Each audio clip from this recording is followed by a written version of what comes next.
আমরা কিছুক্ষণ আগে চট্টগ্রাম থেকে খবর পেলাম যে আমাদের যে আন্দোলনরত যে শিক্ষার্থীরা, যে 9 জন অনশনরত শিক্ষার্থী, তারা অনশন প্রশাসনের আশ্বাসে, তাদের স্বার্থতা দাবি মেনে নেওয়ার আশ্বাসে তারা অনশন থেকে সরে এসেছেন। বন্ধুগণ, আমরা বলতে চাই যে দাবি নিয়ে আমাদের এই শিক্ষার্থীরা দাঁড়িয়েছেন, সেই দাবি কি খুব বেশি দাবি, খুব বড় কিছু? যে 7টা দফা চট্টগ্রাম বিশ্ববিদ্যালয়ের শিক্ষার্থীরা বলেছেন, সেই দাবিগুলো হলো তার নিরাপত্তার দাবি, সেই দাবিগুলো হলো তার বিশ্ববিদ্যালয়ে তার যে বেঁচে থাকা, তার যে টিকে থাকা, সেই টিকে থাকার দাবি। তো সেই দাবি করার জন্য, সেই দাবি আদায়ের জন্য আমাদের এই শিক্ষার্থী বন্ধুদের গত 1 সপ্তাহ যাবৎ আন্দোলন করতে হলো এবং আমাদের এই বন্ধুদের প্রায় 52 ঘন্টা অনশন করতে হলো। তারপরে এই দাবি এখনো আদায় হয় নাই, এই দাবি এখনো আশ্বাসে আছে।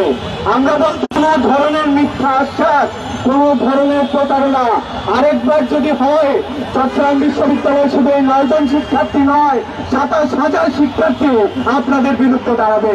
বন্ধুগণ, আমাদের সমাবেশে আমরা কয়েকটা কথা বলতে চাই। সারা বাংলাদেশে যতগুলো বিশ্ববিদ্যালয় আছে, প্রত্যেকটা বিশ্ববিদ্যালয়ে একটা অদ্ভুত প্রতিযোগিতা চলে, কে কার চেয়ে বেশি অগণতান্ত্রিক। প্রশাসন কম্পিটিশন করে ওই রাজশাহী বিশ্ববিদ্যালয়ের ভিসি তার যে তথ্যপূর্ণ মন্তব্য, সেটা আপনারা দেখেছেন। আপনারা দেখেছেন এই ঢাকা বিশ্ববিদ্যালয় ডাকসু নির্বাচনে আগের দিন পালিয়ে গেছেন, এই প্রশাসন ঠিক করে দেয়। বন্ধুগণ, আপনারা দেখেছেন নির্বাচনের নামে জাহাঙ্গীরনগর বিশ্ববিদ্যালয়ে যে প্রশাসন হচ্ছে, সেই দৃশ্য আপনারা দেখেন। তার সর্বশেষ এডিশন হলো এই চট্টগ্রাম বিশ্ববিদ্যালয়ের এই প্রশাসনের ভূমিকা। গত কয়েকদিন ধরে আপনারা দেখছেন যে প্রক্টর, সেই প্রক্টরের যে আস্ফলন, আমরা বলতে চাই এটা কোনো বিশ্ববিদ্যালয়ের প্রক্টর নয়, এটা কোনো শিক্ষকের আচরণ নয়, এটা শিবিরের সন্ত্রাসীদের আচরণ। সেই আচরণ আপনারা প্রক্টরের জায়গাতেও করছেন। বন্ধুগণ, এই প্রক্টরের বিরুদ্ধে গত 1 বছর যাবৎ অসংখ্য অভিযোগ আছে। আমরা দেখেছি এই প্রক্টরের নারী বিদ্বেষী ভূমিকার বিরুদ্ধে শিক্ষার্থীরা দাঁড়িয়েছিল।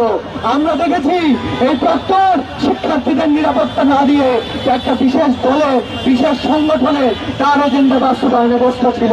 আমরা পুরো প্রক্টরিয়াল বডিকে দেখলাম যে শিক্ষার্থী বান্ধব না হয়ে কতভাবে শিক্ষার্থী বিরোধী করা যায়, কতভাবে অধ্যক্ষপূর্ণ আচরণ করা যায়, সেটা আমরা প্রক্টরিয়াল বডি আচরণের মধ্য দিয়ে দেখলাম।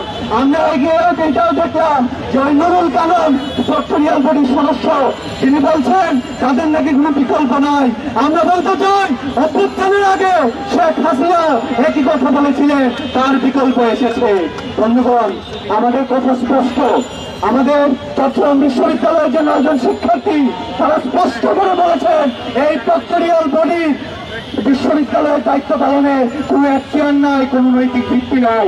আজকে আমাদের বন্ধুদের যে অনশন, তাদের শারীরিক যে যন্ত্রণা, তার চেয়ে বেশি যন্ত্রণা চট্টগ্রাম বিশ্ববিদ্যালয়ের শিক্ষার্থীদের। আমরা বলতে চাই 1500 শিক্ষার্থী, সংখ্যাটা কম না। চট্টগ্রাম বিশ্ববিদ্যালয়ে মাত্র 2 দিনে, দেশের একটা বিশ্ববিদ্যালয়ে মাত্র 2 দিনের মধ্যে 1500 মানুষের রক্ত যেখানে ঝরে, ওইখানে পুরো প্রশাসন উল্টায় পড়ার কথা, সেগুলো ওই প্রক্টরে বসে থাকে। বন্ধুগণ, আমরা এই নির্লজ্জ প্রক্টরের পদত্যাগ চাই। আমরা আগামী রবিবার পর্যন্ত দেখব। আমরা বলতে চাই, যদি কোনো প্রতারণা শিক্ষার্থীদের সাথে হয়, সারা বাংলাদেশে চট্টগ্রাম বিশ্ববিদ্যালয়ের পক্ষে দাঁড়াবে। এই গণবিরোধী, এই শিক্ষার্থী বিরোধী প্রক্টরিয়াল টিমের অপসারণের দাবিতে সারা বাংলাদেশে আন্দোলন গড়ে তুলবে। বন্ধুগণ, আমরা সর্বশেষ একটা কথা বলতে চাই। সারা বাংলাদেশে ছাত্ররা যখনই আন্দোলন করে, সেখানে ভেরিফাই করার একটা পদ্ধতি চালু করা হয়। দেখা যায় যে ওই চট্টগ্রাম বিশ্ববিদ্যালয়ে যে 9 জন শিক্ষার্থী সমস্যা অবস্থায় তারা অনশন করে, সেখানে প্রবেশে এসে বলে মিডিয়া ফোকাস টানার জন্য নাকি অনশন। এরকম নির্লজ্জ, এরকম অসভ্য যে চরিত্রের মানুষগুলো বিশ্ববিদ্যালয়ের প্রশাসন দখল করে রাখে, তাদের দলীয় এজেন্ডা বাস্তবায়নের জন্য বিশ্ববিদ্যালয় প্রশাসনে বসে থাকে। আমরা বলতে চাই, চট্টগ্রাম বিশ্ববিদ্যালয় সেই আওয়াজ সারা বাংলাদেশে এই অসভ্য এই বর্বর মানুষগুলোকে উঠে ফেলার দায়িত্ব আমাদের। আমাদের এই আন্দোলন বিশ্ববিদ্যালয়ের গণতান্ত্রিক রূপান্তরের আন্দোলন। চট্টগ্রাম বিশ্ববিদ্যালয়ের শিক্ষার্থীদের এই আন্দোলন বিশ্ববিদ্যালয় গণতন্ত্র প্রতিষ্ঠার আন্দোলন। ফলে এখান থেকে বিচ্ছিন্ন থাকার কোনো সুযোগ নেই। সারা বাংলাদেশে বিশ্ববিদ্যালয়ে গণতন্ত্র প্রতিষ্ঠার লড়াই, শিক্ষার পরিবেশ প্রতিষ্ঠার লড়াই এবং গণতান্ত্রিক মানুষের অধিকার প্রতিষ্ঠার যে লড়াই, সেই লড়াই আমরা চালিয়ে যাব। গণতান্ত্রিক ছাত্রদের সেই শপথ আপনাদের সামনে রাখব। ধন্যবাদ।